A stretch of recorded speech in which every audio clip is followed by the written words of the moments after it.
So that's the current state of the cutting edge of financial journalism in this country. Peter Schiff is one of the few honest men left in that business, and we're happy to get his assessment tonight. Peter Schiff, thanks so much for coming on. So, my pleasure. This is a massive change. Looking not at the CPI, but at the actual cost of living in the country, it's very obvious that the inflation rate is not 7%. It's much higher than that, in that it costs more than 7% to live here than it did last year. Why is this not on the front page of every publication? Well, because the government, Wall Street, the Federal Reserve has a vested interest in the public not understanding how bad inflation is. In fact, one of the ways the Fed's been able to justify creating more inflation is because they claimed we didn't have enough of it.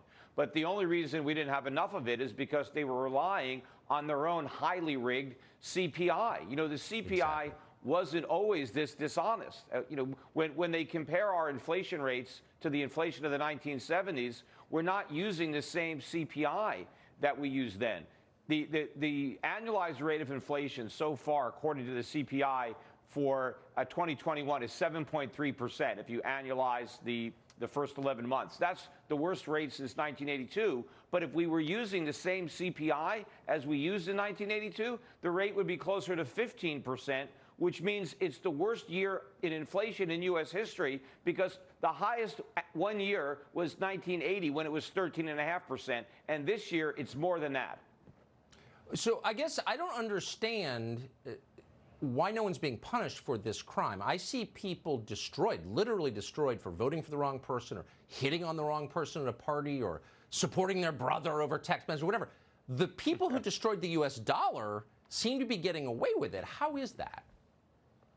Yeah, well, they just renominated Powell to a second term, as if he did such a great job on his first term. It's a complete disaster. Of course, they might have replaced him with somebody even worse.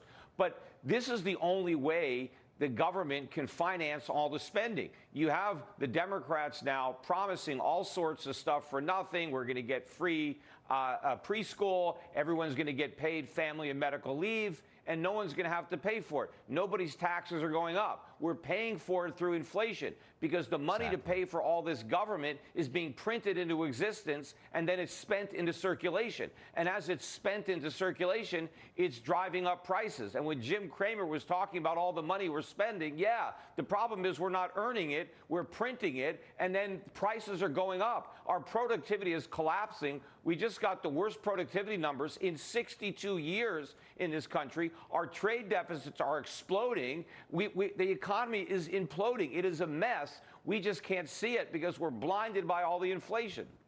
Right. Really quick, how long till the investors have lost faith in the U.S. dollar? That's why they're running to crypto. How long till the rest of the world loses enough faith that the U.S. dollar is no longer the world's reserve currency?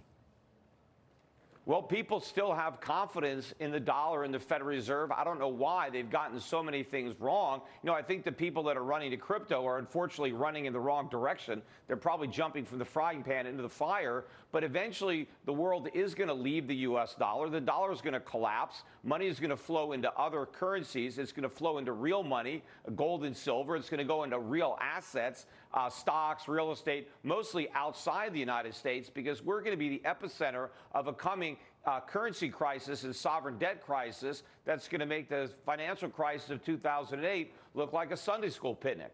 Yeah, this is bigger than coronavirus or pronouns. This is big. I don't know why it's being ignored. You are not ignoring it. I appreciate it. Thank you so much. Peter Schiff.